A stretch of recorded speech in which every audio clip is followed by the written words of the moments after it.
So we're very happy to have Ben Webster from Waterloo and Perimeter, who will teach us how to translate Gelfand-Tsetlin. All right. Thanks so much for the chance to speak. So this is one of these talks that's going to involve a lot of different things. So a lot of the beginning of the talk is going to be a little bit of review, but the good news is, even if you aren't that interested in the ultimate goal of the talk, hopefully you'll learn some things during the review. So I'm mostly going to take it for granted that you know something about what Soergel bimodules are, but let me mention, usually you'll see them defined by starting with these bimodules over two copies over a polynomial ring and looking at the monoidal category generated by them and then doing this funny operation of Karoubi envelope, taking sums of summons. All right, and this is a very popular category. It's in the title of the conference, so I was pretty confident it was safe to give a talk based around it. So you'll see some people, and many experts here, who like the fact that, well, this is a nice combinatorial thing, these bimodules over polynomial rings, and it also has this description in terms of Soergel calculus. That's sort of not going to be relevant for my talk, so I'm not going to get into it. This is not the Ben you're looking for if you want to know about Soergel calculus. It sort of more originally showed up representation theoretically in terms of translation functors and more generally projective functors, and also geometrically in terms of perverse sheaves on flag varieties. So Soergel, in his original paper on this, has Argumenten aus Darstellungstheorie and Argumenten aus Topologie, which correspond to these points 2 and 3. So I'm going to first talk about these constructions, all of which are around, gosh, 20 years, 30 years old now. Jesus, where does the time go? And let me just remind you about some basic notation I'm going to use for GLN. So GLN, a weight of GLN is given by an n tuple of complex numbers that tell you what dot product you take with the diagonal entries of the matrix, and it's integral if those are integers, and dominant if my convention for dominance is if they're increasing, lambda 1 up through lambda n. For some silly reason, I decided that was better. There are lots of annoying things in the combinatorics here about, do you start at 1 or do you start at n?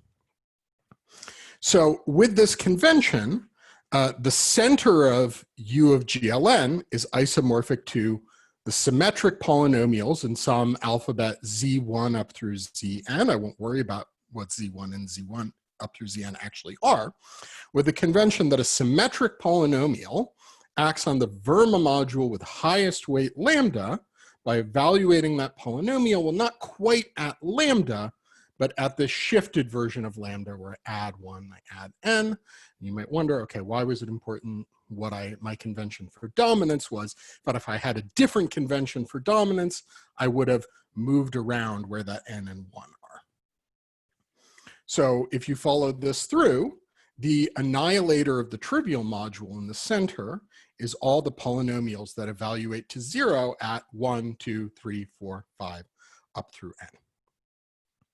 And I'm going to be interested in the completion of the center at this point. So that means take symmetric polynomials and expand their Taylor series at that point. And the fact I'm really using here, so I have this fact that there's an isomorphism of completions where I complete the usual full polynomial ring at that point. And the point is, if I take a symmetric polynomial and I Taylor expand it at a point with trivial stabilizer, well, there's nothing symmetric about its Taylor expansion there. And in fact, you can approximate any power series arbitrarily well with a symmetric function at a point that has no stabilizer. If there's a stabilizer, then you've got to be preserved by the stabilizer. So we get this isomorphism of the completion of the symmetric polynomial ring with the full polynomial ring. That's sort of very important for Soergel. And this is one of these things, this isn't really that important in my talk, but it's a worthwhile thing to know about how all this Soergel bimodule story works.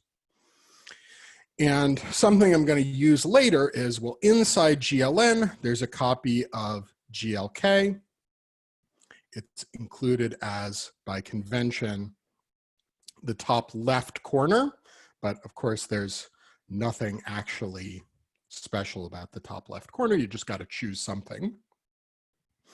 And so I can include the center of U of GLK into U of GLN. That isn't central anymore because it might not commute with other elements of GLN. But all of these guys together give me a nice commutative subalgebra, the Gelfand-Tsetlin subalgebra. This is sort of well known. It's a maximal commutative subalgebra. And it has lots of nice properties, again, which I'm not going to have an enormous amount of time to get into, but you can bother me about later. All right, so a kind of natural class of modules to look for is the class of modules which are Gelfand-Tsetlin. So they're modules where if I take any vector in my module and I act on it with this Gelfand-Tsetlin subalgebra, I get a finite dimensional subspace. So an example of a module that doesn't satisfy this is the whole universal enveloping algebra, because the Gelfand-Tsetlin subalgebra itself is infinite dimensional. It's a polynomial ring in n times n minus 1 over 2 variables. On the other hand, finite dimensional modules are obviously Gelfand-Tsetlin, and another interesting one is Verma modules. And if you think that through, that actually tells you that all objects in category O's for Borels containing your torus, they're sort of implicitly, I'm fixing my attention on the standard torus in GLN. So all the different category O's for kind of different orderings of the standard basis, all of those give you Gelfand-Tsetlin modules. So it's a way of looking at all category O's together and some extra stuff. So there are Gelfand-Tsetlin modules, for example, in SL3, simple ones, that don't lie in any category O. And in fact, have non-trivial weight space at every integral weight.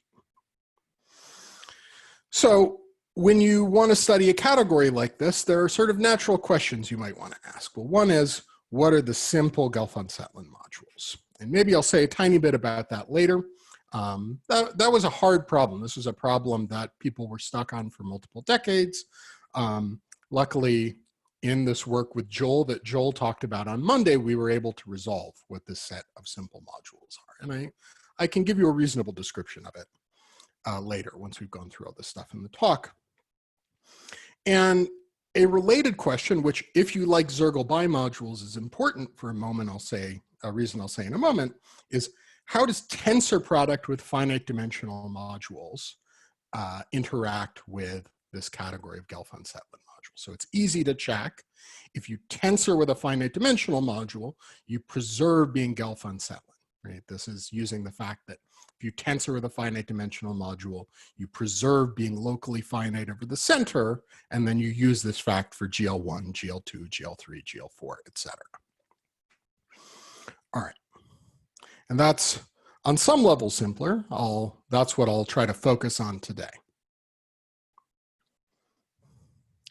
So what does that have to do with Soergel bimodules? I told you this was supposed to be a talk about Soergel bimodules. Where are they going to show up? Well, there's a sort of interesting way of analyzing this question of what does it mean to tensor with finite dimensional modules, right? That's sort of a big question. There are a lot of finite dimensional modules of GLN, like a lot. So how are you going to reasonably describe tensoring with all of them? And there actually is a good answer to this, which is this theory of projective functors. So we take our category of U of GLN modules, and we can break this up into subcategories, which I'll call C sub chi, where a given maximal ideal of the center acts, well, not necessarily trivially, but a power of it acts trivially. This is just kind of a natural thing to show up, basically because of linear algebra. Because when you try to diagonalize a matrix, sometimes it doesn't diagonalize all the way. You have some nilpotent part. And saying a power of that maximal ideal acts trivially is sort of allowing elements of that ideal to be not necessarily zero, but they must be nilpotent. All right. And there's a projection functor from all modules down to this subcategory, which passes from a module to the largest subobject in this category. All right. So this is useful because we can now break up our functor of tensor with a finite dimensional module into, we'll start with one associated to a particular maximal ideal of the center, tensor with a finite dimensional, project down to another central character of the center, another character of the center. So if I fix what these two central characters are and look at all possibilities coming from finite dimensional modules, I get what are called projective functors. So these are all the sums of summons of functors of the form tensor with a finite dimensional after coming out of one subcategory, projecting into the other one. And work of Bernstein-Gelfand, note it is really only one Gelfand, it's only Soergel, not Israel, shows that there's a tensor equivalence between this category of projective functors and, well, almost the category of Soergel bimodules.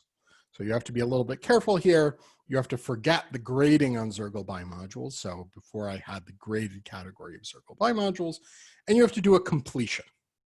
Basically because I'm saying that some power of this ideal vanishes, but I'm not telling you which one. So the thing that kind of naturally acts on all of these is the completion of the center at that point, not any quotient of it. All right, so this is a little bit of a black box. I'm not gonna actually try to explain what this functor is. It's not exactly hard, but it's a little bit weird. You almost always have to bring in some sort of auxiliary structure to explain it. If someone else has a good, simple construction of it, I'd be interested to hear it. But this is sort of Soergel's original motivation for thinking about Soergel bimodules. And maybe the important thing to remember is I have this kind of basic bimodule where I take the full polynomial ring and I restrict either the left or the right action to the invariance under my reflection.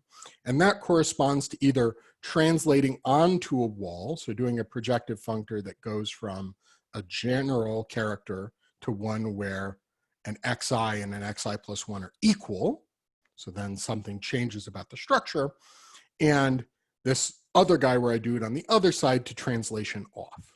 And that's kind of the key observation for Soergel as he builds up this whole machinery of Soergel bimodules, that he has particular projective functors that are identified with particular Soergel bimodules. All right, maybe I should just stop in case there are any questions about this. Okay, so this is all from, 1990 at the absolute latest. Curious, but the subscript R, you have a meaning for the subscript R. Oh, the subscript R is for representation theory. So there's a subscript C for combinatorics and a subscript R for representation theory. And in a moment, we'll have a subscript G for geometry. So there's a third way of thinking about these things. As I mentioned in my first slide, you can think about them geometrically. So you can take the group GLN, you can take its standard Borel, and it's useful to also have this parabolic where you throw in one below diagonal entry. And it's sort of, a piece of conventional wisdom that the Soergel bimodules are kind of an algebraic reflection of the geometry of this double coset space G mod B mod B. In particular, there's a category S sub G, and I know this is like throwing out a ton of these words very fast. That's the sums of shifts of semi-simple perverse sheaves on this space. And when I say this category, of course, what are the HOMs between those? I mean X in the derived category. I probably should say some fancy stuff about DG categories, but none of that's going to matter. So I just think of its X as usual vector spaces and the composition as Unita product. So then pushing forward from this double coset space to point mod B, so I didn't write B of B times B because that's awful, but I mean the classifying space of the product B times B. That induces a monoidal equivalence between, on one hand, the space of perverse sheaves and this combinatorial space of Soergel bimodules. So you'll see this stated in various ways, that the intersection homology of the closure of a B cross B orbit in this double coset space is a particular indecomposable Soergel bimodule, but you'll see this push forward stated as equivariant hypercohomology, etc. So, right, and in particular, it sends the IC sheaf of this not quite the Borel, but very small parabolic to this standard bimodule S tensor with itself over the invariance of a single simple reflection. All right, are there any questions?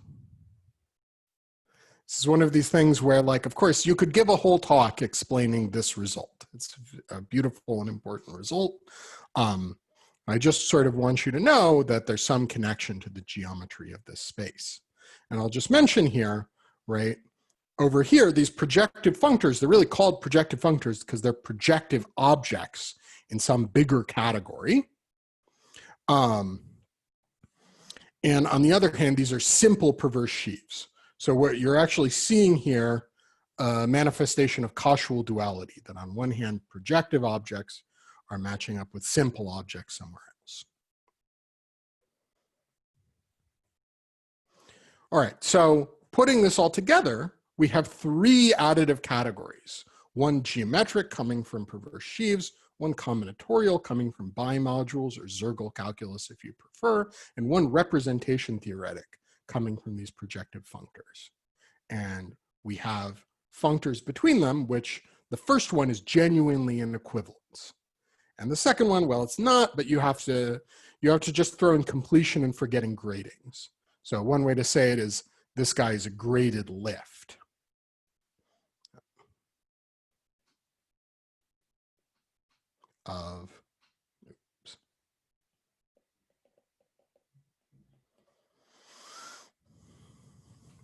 Of the representation theoretic category.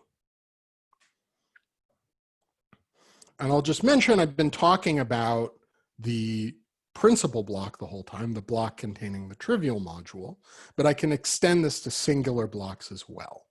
And the only thing I have to change is, well, I have to somehow incorporate the singularity. So in the geometric side, I have a bigger parabolic p chi that corresponds to how singular my central character is. I have an invariant ring SW chi, and of course this SW chi is the equivariant cohomology of a point for p chi. That's the relationship between them.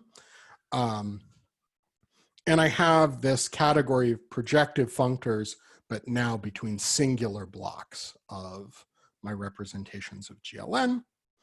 And these all fit together in exactly the same way.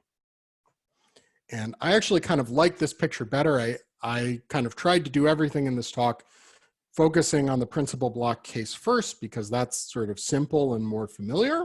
But incorporating the singular box has this big advantage, which is it brings in a categorical action of SL infinity,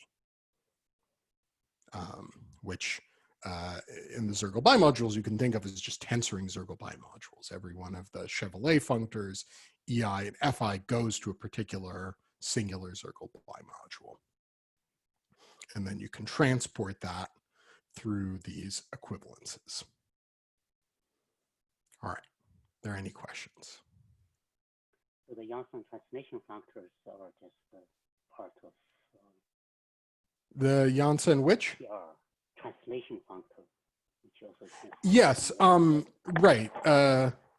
So yeah, on the representation theoretic side, one way to get the EIs and FIs is to take the functors of tensor product, tensor product with Cn or with Cn dual, and to decompose those according to the eigenvalues of the Casimir. And those give you the functors EI and FI. If you watch John Brunden's talks on the Heisenberg categorification and its connection to Kac-Moody categorification, I hope he discussed that example. I didn't actually have the chance to watch his talks. But that also kind of fits into that Heisenberg story.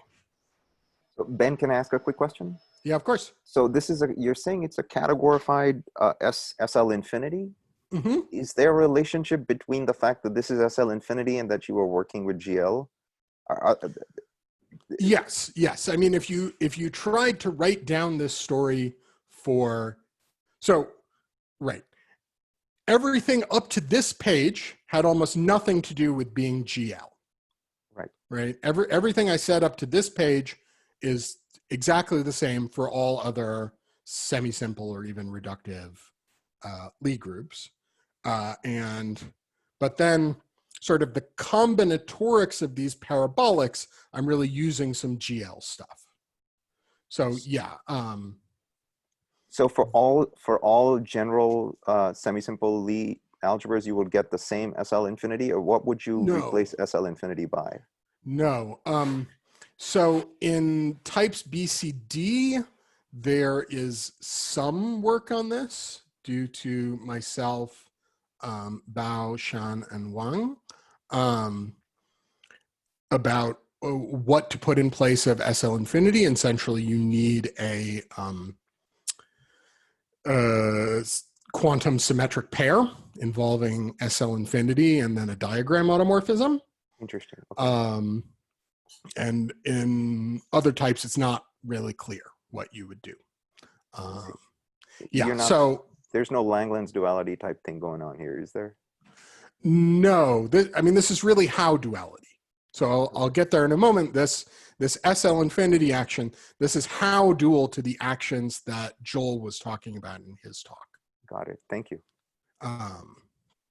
And well, Howe duality doesn't work as well for groups other than GLN, right? It's more complicated. Any other questions? I think we can do some more questions during a break, everyone, because we are running a bit late. Okay. Sorry about that. Okay. Oh, right. I need to remember not to look at the time on my iPad. I don't think we're running too late. We'll hit the break soon. All right. So, in fact, I'm getting to exactly this point I was saying. I now want to compare this story with Joel's talk. So that was kind of all classical stuff, though maybe some of that phrasing about SL infinity is relatively recent. So the way I want to compare this with Joel's talk is Joel talked about category O, and I'm sweeping some stuff under the rug about exactly which category O's he was talking about. But if you sort of trace through everything that Joel was doing, if you look at just for GLN, these different blocks, and look at the U of B locally finite weight modules inside them, you get that the K series of those sum up to the nth symmetric power of SL infinity tensor Cn. And so this SL infinity part, this is controlling what chi is. So the chi is really telling you the weight for the natural action of SL infinity on this. And the functors that Joel talked about would send these category O's to category O's over some other algebra, which is why we're only getting the zero weight space. So Joel's functors would sort of kick us out either way from this. But there's a Howe dual action, which commutes with the action Joel was talking about. And that's this SL infinity action I was mentioning on the previous page, given by translation functors. So to justify my title, my talk is kind of the Howe dual of Joel's.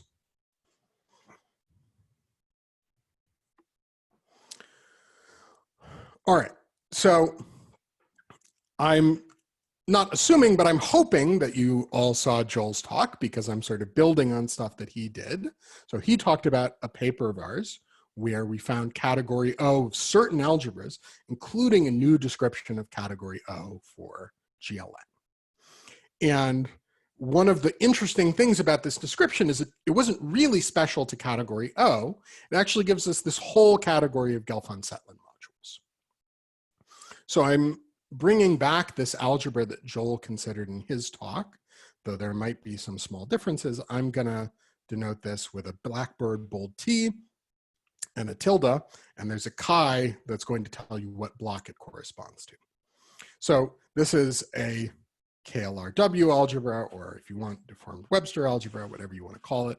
The W is actually supposed to stand for weighted. Corresponding to this type A Dynkin diagram, where I label the nodes of my Dynkin diagram 1, 2, 3, 4, up through n-1. And I want a particular one of these algebras. So let me just try to say what variation I want on it. As with Joel, I just don't feel I have time to try to write in the relations. So I want red strands that are straight up and down, and their x values are given to you by this block chi. So chi, it's a maximal ideal of the center. So I have zi's equal to particular integers. And I use those integers as the x values of my red strands. In particular, if I'm in a singular block, how singular my block is how many times the same integer comes up in that list. And when that happens, I get thick strands, which correspond to multiples of the fundamental weight. I'm going to use the same fundamental weight each time. And again, because of these issues about which order 1 up through n go through, it's the fundamental weight omega n-1, not the fundamental weight omega 1. I'm going to have, for each label k, so in my Dynkin diagram, I'm going to have k black strands. So 1 strand with label 1, 2 strands with label 2, 3 strands with label 3, etc. I don't actually have that here. Let me make sure. Let me make my example a little better. So this is the sort of example I might have for n equals 4. So I have 4 red strands, 3 black strands with label 3, 2 black strands with label 2, 1 black strand with label 1. And I allow dots on both red and black strands. So this is the red dotted version.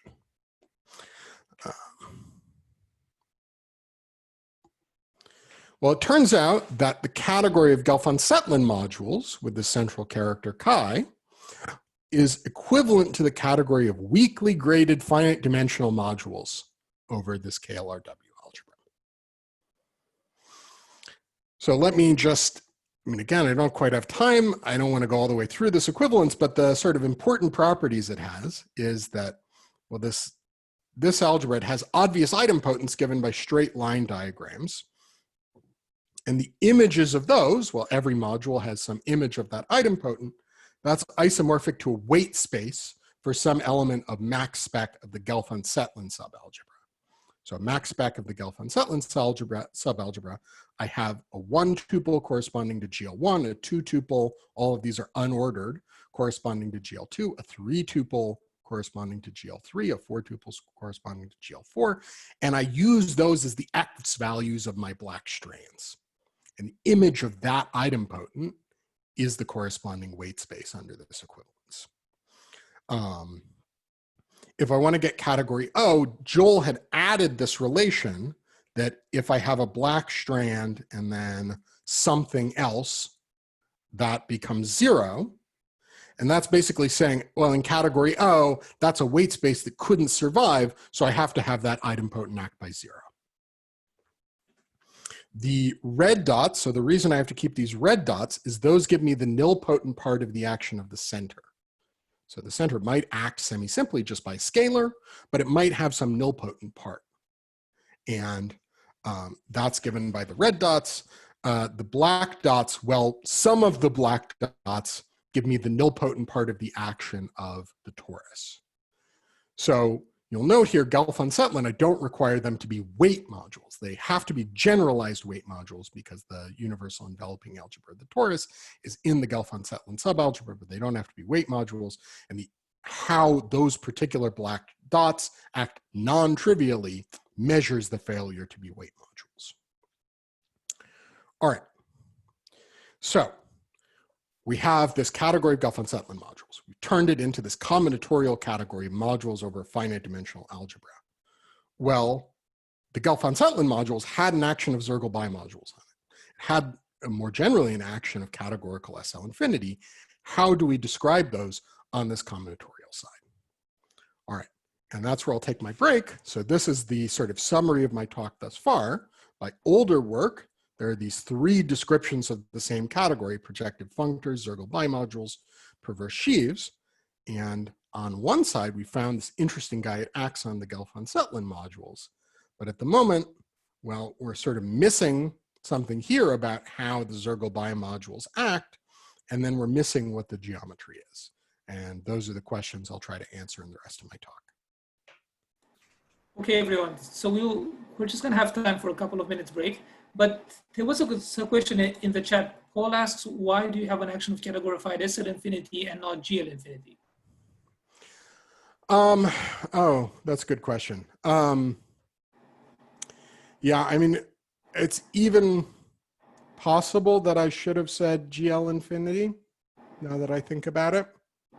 I mean, of course, the difference between categorified SL infinity and categorified GL infinity is extremely small. It's just, what is the indexing set for your weights? So in particular, like a categorical action of GL infinity is just a categorical action of SL infinity with a slightly different indexing. So it may well be true that you can also think of it as a categorical action of GL infinity. I guess that is right. Yeah. So you could say either. Is there when you're going from Gelfand-Tsetlin modules to TX, is there like a Soergel functor sort of construction, or is it? You can think of it in that way. The way I like to think about it is, so on the category of Gelfand-Tsetlin modules, you have this very obvious set of functors from this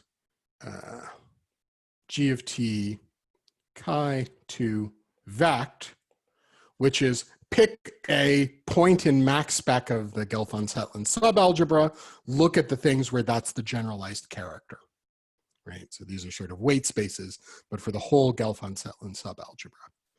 And you can show that this guy Tx is the endomorphisms of some sum of those functors. So the point is somehow like those functors, I mean, you can think about projectives representing them if you want. They won't be Gelfand-Tsetlin modules, they'll be pro-Gelfand-Tsetlin modules. And you're basically computing endomorphisms of a projective. So yeah, I mean, it does have a kind of similar flavor to the Soergel thing, but it's, yeah, I mean, you could say it's basically the same. But you only need some of the weights, right? You don't need all the weights. So those weight functors might be isomorphic. So you only need one representative of each isomorphism class.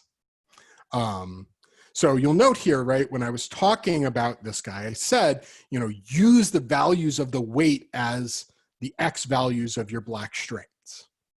Well, in this algebra, you only care about what order things come in. So if you choose different weights, but they keep the same order on these guys, you'll get isomorphic weight functors. So in every module, those weight spaces will be canonically isomorphic. And so somehow, like, right, this algebra, there are various different Morita equivalent versions of it you might want to consider. So, you know, somehow, and those come from, well, how worried about redundancy in these weight functors are you? All right, I think we can resume. All right, great. Well, Josh actually spoiled the answer to this first question in his talk. Translating onto and off of the wall correspond to these splitter bimodules that were constructed by Havana, Vlada, and Yonezawa. I mean, generalized to this SLN case, but it's sort of exactly the same stuff that Josh said in his talk. And sort of the key observation of the proof is actually one I like quite a bit. So if you want to think about the functor of tensoring with Cn, in terms of bimodules on U of GLN, you can think of it as a bimodule where you tensor C of n with GLN. One of the actions is the usual action on the right on GLN, and the action on the left is the coproduct action. This is the universal bimodule that has an adjoint copy of Cn inside it. And that's actually isomorphic to a sub-bimodule of U of GLN plus 1, which is generated by the one simple root element that isn't in GLN. And so somehow you can actually kind of apply the functor for GLN plus 1 and then sort of think about what it means that you're restricting to this sub-bimodule. All right. So, right, I'm just writing this out as a theorem. The monoidal category action of Soergel bimodules on modules over this algebra are these KLSY modules. And I'll also note, I think this is a worthwhile observation. There was some discussion yesterday, why do you need the red dots? And this actually gives a really good answer. The red dots are controlling the nilpotent part of the action of the center, and translation functors don't preserve being semi-simple under the center. So there aren't projective there isn't a nice action of the category projective functors on modules where the maximal ideal acts trivially. Only on the modules where some power of the maximal ideal acts trivially, and you need the red dots to account for that.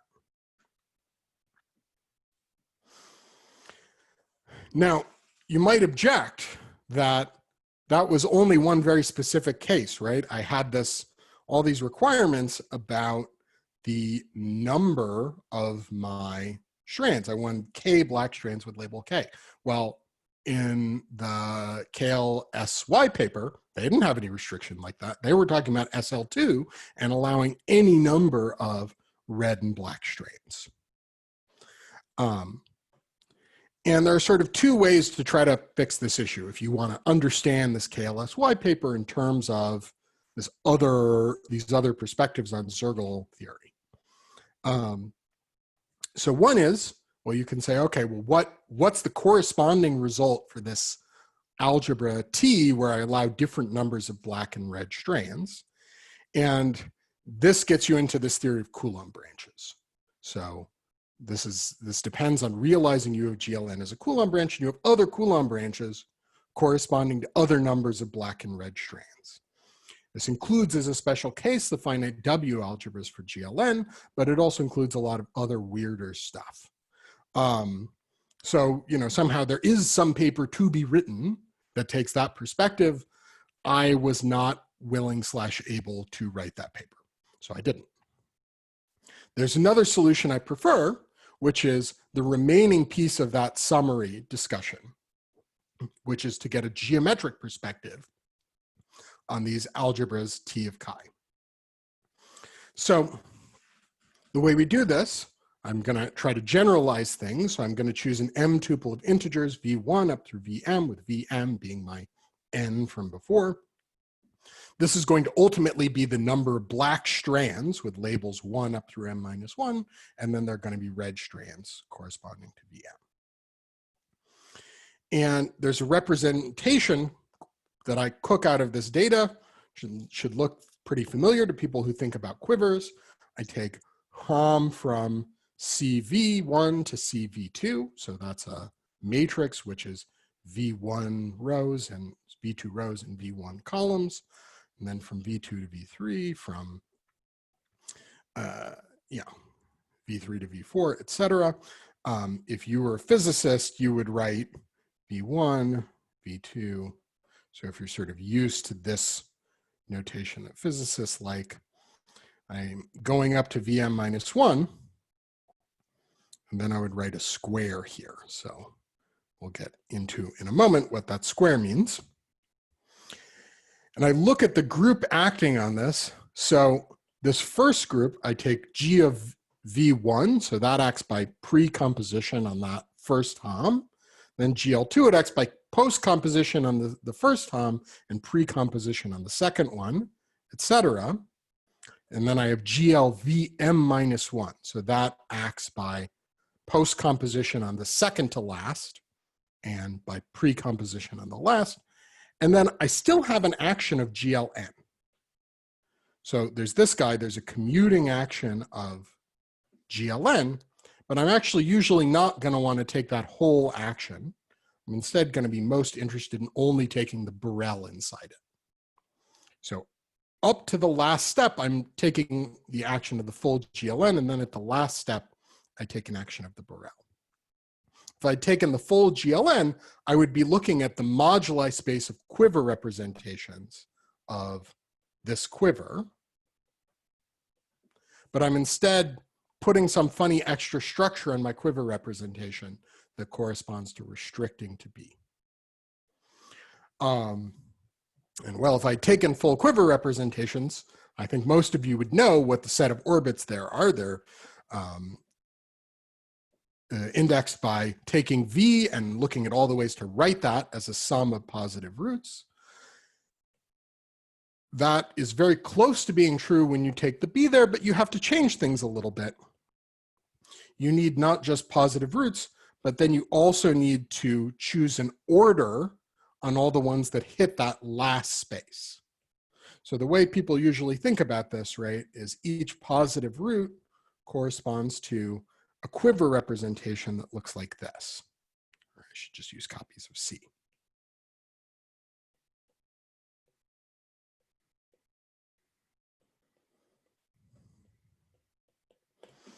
And every quiver representation can be written uniquely as a direct sum of those guys.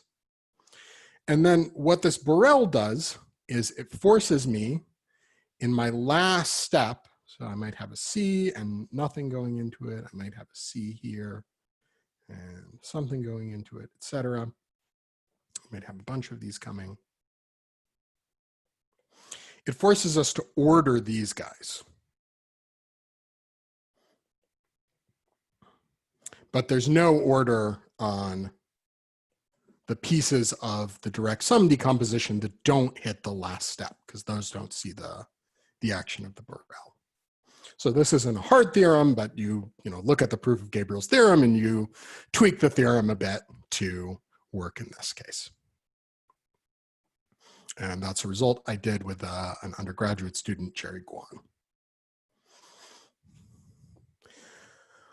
All right, why is this a natural thing to look at? So I could give you some long spiel about Coulomb branches. I think that's kind of the right answer, but one kind of crude way to see this is I can look at the subspace of V where all of these maps are injective. So sometimes for dimension reasons that'll be impossible, but the one that corresponds to UGLN is when I have 1, 2, 3, 4, 5. And so it's very easy for them to be injective. That's going to be an open subset. And when that happens, I can use my set of maps to construct a flag where I take the image of the n-1 dimensional guy, the image of the n-2 dimensional guy mapping through the n-1 dimensional guy. This is all sitting in Cn. And all the way down here, and because of the injectivity, these have dimensions n-1, n-2, etc., all the way down to 1. So I get a flag. And of course, this modding out by the GLVs earlier is exactly accounted for in the fact that I don't look at what these maps are individually, I only look at the composition. So actually this V injective mod H0 is the same as the flag variety. And then that last copy of GLN acting becomes the usual GLN on the flag variety because it's acting on this space, Cn. All right, so this is, not such an unnatural thing, but it's sort of taking the flag variety and adding in a bunch of extra junk. And somehow the interesting thing is that extra junk exactly corresponds to adding in the Gelfand-Tsetlin stuff to category O.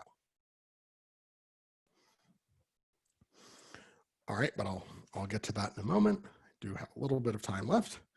So just as before, we looked at this double coset space and we looked at sums of shifts of semi-simple perverse sheaves on it. We can do the same thing here. So if you don't like perverse sheaves, just know there's some geometric machine we can crank this through to get an interesting category out. And by sort of total general geometry, that category carries an action of this geometric category of Soergel, the Soergel category. And this is just the fact that here we have a G action, but we restrict to the B action inside of it. And so you can build a convolution by bringing the G action back. Maybe the sort of nicest way to think about this is given one of these small parabolics pi, we can look at the slightly bigger group for that. And we have a natural map, which is I before was taking the quotient by H. Now I take the quotient by this bigger parabolic, and I can push forward and then pull back my sheaf on here by that. And that's the same as convolving with ICP. And that's enough to tell you what the geometric action is, but it's a more general thing. In particular, there's essentially nothing to check. You just say, oh, there was a G action. I restricted it to a B action. This action of double cosets is totally automatic. And similarly, we can go to the singular case by looking at a slightly bigger group, modding out not by H0 times B, but by H0 times P chi. So just everywhere, if we replace B by P chi, we'll go to the singular case. Okay, and well, I don't have so much time left in my talk, I can't be coy. This category is equivalent to the category of graded projective modules over this guy T tilde chi. And that equivalence intertwines the Soergel action on T0 modules with the geometric action I talked about on the last slide, and the SL infinity action on all chi, with the action that comes from the KLSY bimodules. And I'll note, this didn't have any restriction on the number of black strands or the number of red strands. I should say here, this T chi, this is with VI black strands with label I, and N red strands. But I am still keeping that all of my red strands are labeled with multiples of that one fundamental weight. So the geometry would be much more complicated if I tried to do some other labeling on red strands. I would have to start saying a bunch of fancy stuff about Nakajima quiver varieties. So somehow this case is sort of just easy enough that I can get away with just using normal perverse sheaves and doing something that looks very similar to the original story. And I'll just note here, this is the easiest way to prove that you have an action of the Soergel category via these KLSY bimodules. So proving this algebraically is really, really hard. But if you translate everything into geometry, it's obvious. You have to do the work to translate into geometry. But that's also not extremely hard. I didn't write anything here on the slide about the proof. But let me just mention it. The proof is analogous to sort of previous proofs comparing KLR type algebras with categories of perverse sheaves. So every idempotent corresponds to a push forward perverse sheaf, and you compute the X between them using Ginsburg and Chris and a little bit of topology. So if you know, for example, Varniolo and Vassero's paper connecting KLR algebras to Lustig's category of sheaves, it's exactly the same calculation. And this is now written down in sort of several places in various analogs. There's this sort of general paper of Julia Zalta's about generalizations of Springer theory. So it's sort of all in that style of calculation. Excuse me, I have a question. Mm-hmm. How do you get the grading? Do you need to use mixed perverse sheaves or something? So this is not, when I say graded projective T modules, here I'm thinking naively about the homological grading. Now, as it happens, you could add in the sort of mixed grading, and I mean, that's sort of, you know, kind of philosophically a good thing to do, but for sort of purposes of this statement, it doesn't get you anything new. Everything in sight is pure, and that's basically because everything is kind of pushed forward from a flag variety. So in particular, when you look at, so this sort of calculation I was talking about in this proof, this always comes down to you're calculating the x between two perverse sheaves, and you get that it's the homology of, you take a flag variety and you do kind of a singular vector bundle over it, where over different Schubert cells, you get different dimensional fibers. And that's always something that's pure because it's, you know, paved by affine spaces. Yeah. Any other questions? I'm almost done, so we can always wait till the end. And I'm pretty low on time, so we might as well wait to the end. All right, so here's my summary slide, the whole talk. So I told you that historically there had been these equivalences between three different ways of thinking about this Soergel category. The Soergel bimodules on one side, geometry on the left, representation theory on the right. And then there are three categories that these guys act on: the Gelfand-Tsetlin modules, this modules over this KLRW algebra, and the perverse sheaves on this space here. And now I can tell you what the actions in all three cases are. One is the obvious action of projective functors on any category of representations. This action in the middle, it's the KSLY bimodules, and the action on the left, it's this convolution. And I think that's all I want to say. I'll leave. I'm sure other people will ask me questions, and I'll have call to expand on things. So let me stop there. Thank you very much, Ben. Anyone has questions? How we have plenty of time. I have a question, Ben. Yeah. Can you hear me? I saw in your paper on this topic that you mentioned the connection with this Brendan-Kleschev translation functors for finite W algebras. Yes. Could you expand a little bit about that? Yeah, I mean, this was what I was saying here. Maybe how that fit into the pictures. I mean, the way that fits in is, I mean, this is not confirmed, right? This is one of these things where, I mean, it must be the case. There's just no way it's not true. But I mean, I haven't actually written down a proof that in the case where you get the W algebra as a Coulomb branch, you get the translation functors in exactly the same, the Brendan-Kleschev translation functors for finite W algebras in exactly the same way. Like, there's just no way that doesn't happen. But, you know, actually writing it down, it's a little bit annoying. You sort of have to, you have to think about this isomorphism of bimodules and how that's going to interact with going down to the W algebra. Like, it's probably not actually extremely hard when you get down to it, but it's one of these things where I think it's easier to see that, I mean, it just must work out versus, well, does it actually work out?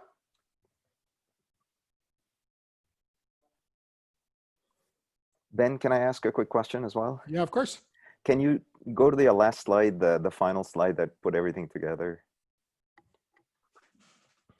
So on the first row there, you had this two category where I presume the objects are these characters chi, right? Yeah.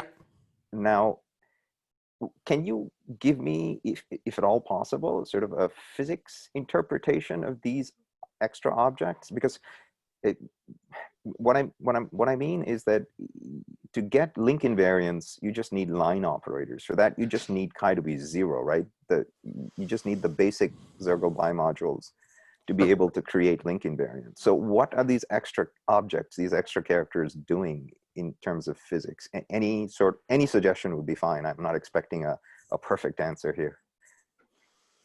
I don't have a good answer. I'm not sure. I mean, there is kind of this issue of sometimes the same objects show up in different places for whatever weird reason. So let me say one answer, which I think is sort of interesting. Kind of one of the speculations in this KLSY paper is that this action might somehow lead to new link invariants. And I think these theorems should make you less bullish on that claim because it's the same usual SL infinity action, right? Interesting. So it seems, somehow like, I mean, I can't guarantee that nothing new comes out of this, but it certainly looks like you're going down the road toward the same sort of Caudas type construction of link invariants from the SL infinity action. Great. And does this 2 category have any extra structure, like a E2 monoidal or anything higher monoidal structure? Not obviously to me.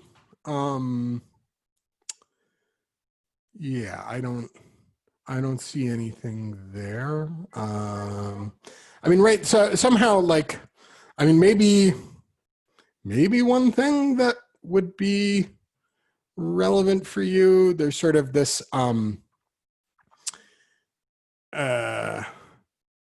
this Coulomb branch, that is the local operators in the A twist of a 3D gauge theory.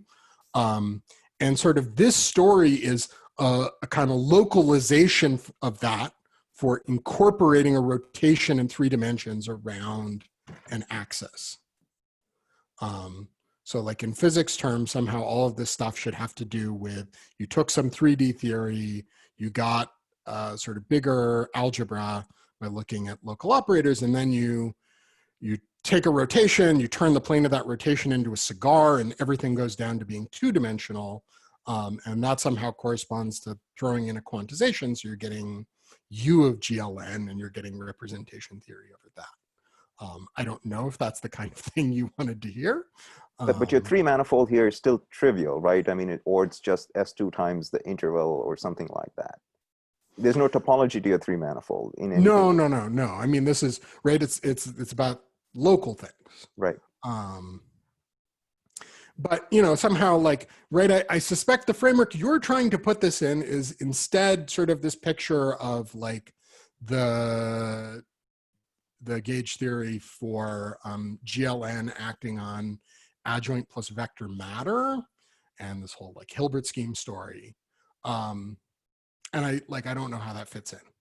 Well, that's very helpful. Thank you very much. Mm-hmm. If I may insert a comment in here related to Nito's question, I think that that you do not see in these papers, in these constructions, the actual braid strands.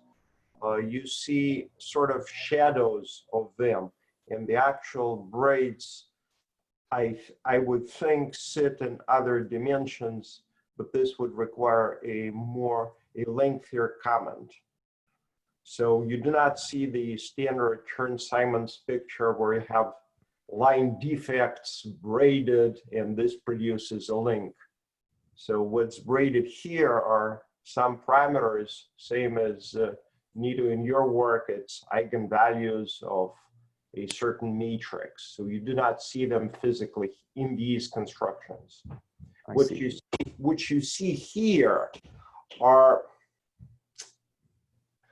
brains attached to the manifold in which this braiding happens. So you're looking at a different part of, let's say, 11-dimensional picture. Maybe I didn't. That's as much as I can comment. I have trouble with 3-dimensional pictures. So these pictures have nothing to do with direct topology. Direct topology, as far as I understand, is hidden from these pictures. You see at most a shadow. The lines that Ben would draw, in my understanding, are shadows of actual braids. Interesting. Okay. I have a question, Ben. What's the Grothendieck group? Of the Oh, right. I sort of meant to say something about this and I didn't have time. I mean, of course, this classification also tells you what the simple Gelfand-Tsetlin modules are indexed by. They're indexed by orbits in this space in the case of 1, 2, 3, etc., up to n. How you want to think about like how you're indexing those is some combinatorial choice. There is a more representation theoretic way to think about it, which is, I had written down this sort of interpretation of what Joel wrote. This is the statement for category O. If you want to instead get K0 of GT chi, well, you're not doing the cyclotomic quotient. So you have to take this guy and then tensor with U of SLN plus, so the upper triangular sub-Lie algebra of SLN, tensor then this symmetric power.